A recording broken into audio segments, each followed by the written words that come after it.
Hello and welcome. I hope you're safe and well. In today's exciting episode, I make a layer cake dress in pinks and oranges. It's perfect. Perfect, perfect, perfect. Perfect jacket. So this month's theme for all my sewing projects is the movie You've Got Mail. And there's a bit of a section where it gets very autumny. So today's dress is going to have a little bit of an autumn theme. Last week I made the grey dress that she wears at the end because I love that. And then the next episode I did this vintage dress has a daisy print on it, and daisies are her favourite flower. So I compared two different vintage style bodice patterns I have.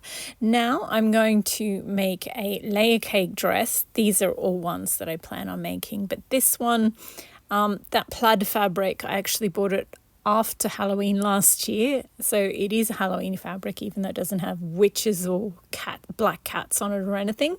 And I've mixed it with some hot pink and orange and pink fabrics, and yeah, it's going to be another layer cake dress. The last layer cake dress was actually a while ago. I made the skirt for it back in June and then finally made the bodice and finished the dress. This one has loads and loads of different fabrics in there, whereas here I've got a lot of the plaid and I've got a lot of the hot pink, and then I've just got 1 yard of two other fabrics plus this orange fat quarter. Anyway, I cut them all up and started sewing them together, because sewing all the layers, all the strips together and creating tier 1, tier 2, tier 3, it takes forever. I've got some cards to show you what I did, like how I cut up each of the bits of fabric. But yeah, it took a while, and I love the orange and pink fabric with the weird shapes and designs on it. It actually had seahorses on it, and I was tempted to make it much thicker so that you could actually see the seahorses, but in the end I went with this. So I had 1 yard of the white and orange plaid, 1 yard of the pink and orange seahorse fabric, 4 yards of the plaid, as well as, we'll say 4 yards of the pink. There's actually more. And randomly I just happened to have one orange fat quarter, because when the leftover fat quarters were on sale, I bought one. They just were selling the fat quarters that didn't match anything else.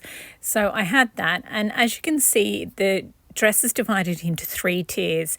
The top 3 strips are a loop of 2 yards of fabric. The second tier is twice as wide, so it's 4 yards of, twice as long. It's 4 yards of fabric, and it's 3 different fabrics sewn together, and they're all 4 yard strip. And then the bottom tier is 8 yards, the same. It's big loop. So to cut up the different fabrics, first we'll do the fat quarter, because that's the easiest one, and you cut it into 4 strips. Because the fat quarter is half a yard wide and half a yard long, that's going to give you a 2 yard strip when you sew them all 4 together. Next up, we'll use the 1 yard of white and orange plaid and 1 yard of seahorse fabric. I only had a yard of each of these. So you need, I've put arrows to show you where they are, because it's not exactly clear. There's 2 of them in the 4 yard bit, and then I use the other half of each to make the 8 yard loop at the bottom. I like the seahorse fabric more than the white and orange plaid, so I put 4 seahorse bits at the front and 4 white and orange plaid at the back, so that made up 8 for the 8 yard loop. And then I use the other half of each in the 4 yard loop, and that's just an entire loop. So each fabric needed to be cut into 8 strips that are 1 yard long or 1 meter, wherever you are. And so you need 8 strips, and then, as I said, half of the seahorse became a 4 yard strip. I sewed 4 of the white and orange plaid together, and that became part of the second tier with 4 yards in it. And then the remaining 4 strips of each got sewn together, and they became part of like a one 8-yard loop, which became part of the third tier. So that's all the fabrics except for the plaid and the hot pink one, which I had oodles of those two fabrics. And you don't need a full 4 yards of two other fabrics. I just had that. So if you've got long, thin strips left over from something else, yeah, it just made it easier. So the first column is the colours that are in each tier. So both of them are in the first tier. The pink is not in the second tier. In the third tier, both of them. And then the second column is how much fabric I need for that particular tier. So obviously I need 2 yards of orange plaid and 2 yards of pink for the top tier. Don't need pink for the second tier, but I do need 4 yards of the orange plaid for the second tier.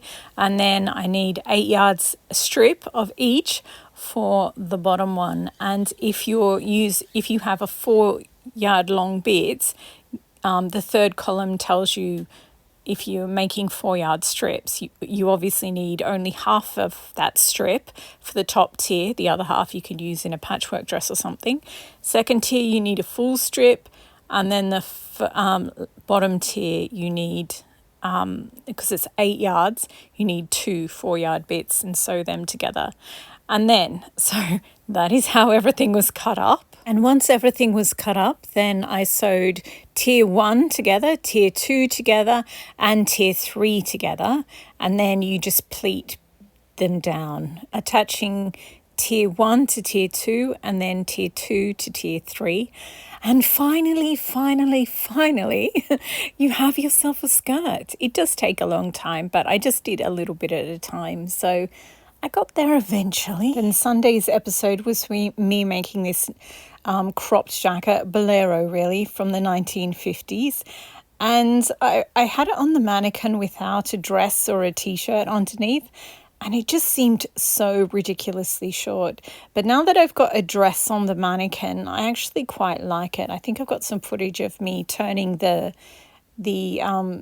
fronts back as well so that they look like little lapels, and I like it even more that way. So I might make a few adjustments to it, cut the front section a little more open, because I mean it looks good having them turned back and you can see the alternate fabric. That's it, because this is reversible. The other side's a vintage pink design, floral design.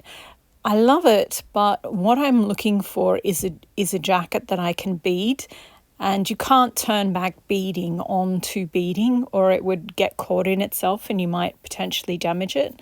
So anyway, I set that aside, and actually the mannequin with the jacket on is behind it. But now I've got out this mannequin again, and it is time to make a bodice. Now all I have left is a little bit of the hot pink one and some plaid fabric. I've actually got a lot because I'm going to make 2 jackets out of the plaid fabric, and pink fabric I have loads of that too. So I guess it is time for me to go and rummage through my leftovers and my scrap fabrics to see if there's anything orange or hot pink that I can use. I shall go do that and be back. Oh, and the bodice that I'm going to use is that adorable one from the McCall's white dress. I'm so happy with that bodice. I used it last week on the white dress with the red daisies on it. The one on the left is the red dress, is Butterick 6677, also a fabulous bodice, and probably better if you want to use it as a jumper dress, but I'm going with this one. So I'm going to go look at my scrap fabrics and I will be back. Okay, well, as it turns out, I have rather a lot of orange scraps. I forgot about these ones. I think I thought I used them up, but I guess not. I should have done a layer in this dress, using up some of the scraps, shouldn't I? Oh well, next time. Anyway, I've got all these scraps. There are some prints, but most of them are 3 different oranges. And I think I'll use 2 of the oranges. So 2 bright orange strips on either side, one on either side of the plaid. And then I'll put a Sonia coral coloured one at the top, which doesn't look like it belongs, but once you see it with the skirt, you'll see that in the seahorse layer, there's sort of some of that colour. And then I'll have 2 sections of the pink at the top and the bottom. So I measured out what I need for the back and then what I need for the front.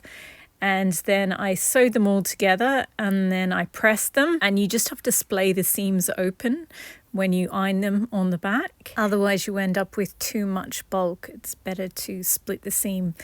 And here we go. So then I cut out the front and the back, and also cut out, I had loads of that pink fabric, so I cut out the lining in that pink fabric. Now I need to sew the bodice together using the burrito method. I have a separate video about the burrito method. So we'll put a card up in the top right hand corner and also a link below in the description box. So if you want to see that one, you can do that. So here we go. I used the burrito method and it's finally done. So now that we have the bodice and I'll put it on a mannequin. See, isn't it pretty? It's really cute. You can't really tell the difference between the 2 orange strips that are just below the neckline there, like above the plaid. But once you can see it up close, but I do think it was good to do both of them. Also, I had to because of the size of the thinness of the pieces, I kind of had to. Anyway, so now we have to attach the bodice and the skirt. I find the 4 points of the bodice and then make it 8 points and just sort of halving them. And then I put on the skirt as well, I find 8 points. So front, center, left side, back, right side and back center, and then put a pin in between at the halfway point between them as well, and that's how you get your 8 pins. Then you attach those 8 points to each other, then you make it 16, then you make it 32, just finding the midpoint between each spot. And then you've got, so your bodice is the inside one, and then your big loops of fabric, they are the skirt, which is roughly twice as big or a little bit more. And then you just push each loop of fabric to the side and then fold it back on itself, and that's how you do a pleat. And there we go. And then you machine sew it, and then you machine sew it again, and then you hand stitch the lining to the inside, and that way all the seams are hidden up inside between the lining and the outer bodice. And here we go, it's the dress. It's very cute. I like the way the bottom of the bodice and the top of the skirt are the same color, because it's kind of got a low, it's the waistline of the dress is sort of towards my hips rather than up at my natural waist, which is where you tie your belt or your bow when it's a vintage style dress. And this way I can tie it either way, and there won't be a mismatch. So I think that's good. And I showed you what it looked like without a tie, and now I'm showing you with a tie, and this is the back. I haven't done the button at the top of the back yet, but I'll get there eventually. I also haven't hemmed it, but you know, it's a layer cake dress. It takes a while to make. And here it is from the front. I like this tie with it too. Actually, it's very cute. And here we go, just a nice little pan up the skirt, all the different fabrics. They look really good together. It sort of looks different than I thought it would. I thought it would look more, not childish, but more fun and frivolous. I think the colours work really, really well together. And I think it's just so harmonious. I love it. It's nice to have something good in the world at the moment. It's pretty amazing that the grey dress that you can see in the background with the bolero jacket on it and this dress here are actually made from the same pattern. I mean, it's just the bodice pattern and it's basically just 2 pieces. But still, it's pretty amazing that one pattern can make both of those. And this is me showing you the second bottom layer, and it's got the 4 pieces at the front of the seahorse fabric. I love this seahorse fabric, it's fabulous. And then the bit at the back is the 4 pieces of the white and orange plaid. The white and orange plaid, they didn't quite give me 1 yard, whereas the other ones they did. So I had to add some pink to it in some sections. So you may have noticed that when I showed you the back. Anyway, there it is, the fabulous hot pink and orange layer cake dress. I'm really happy with it. It's different than I thought it would be, but I'm really happy with it.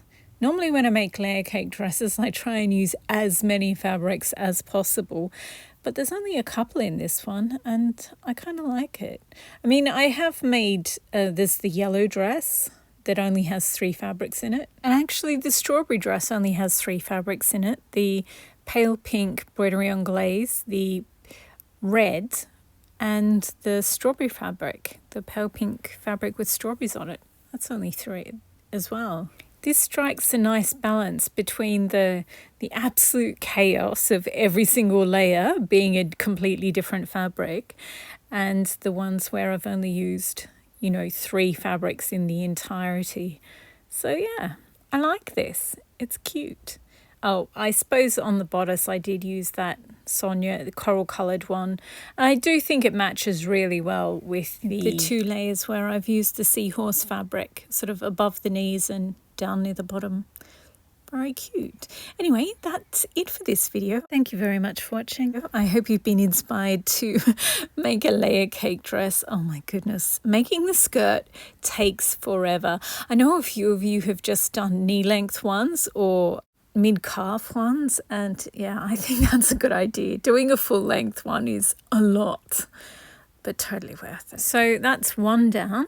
I think I've got another 7 here, 7 piles here to go. So lots more layer cake dresses in my future, but I've done this one at least. So thanks again for watching and happy sewing. Make a layer cake dress. They're so bright and cheerful.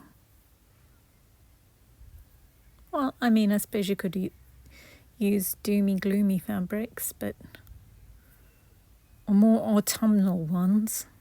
That would be good. Lots of different oranges and browns and lovely warm colours. Oh, I have that pile of brown fabrics. There's some green in there too, so it's not very, it's sort of autumnal. Maybe I can put something more autumny in there as well. That might be the next one that you see. Anyway, really going now. Stay safe and happy sewing.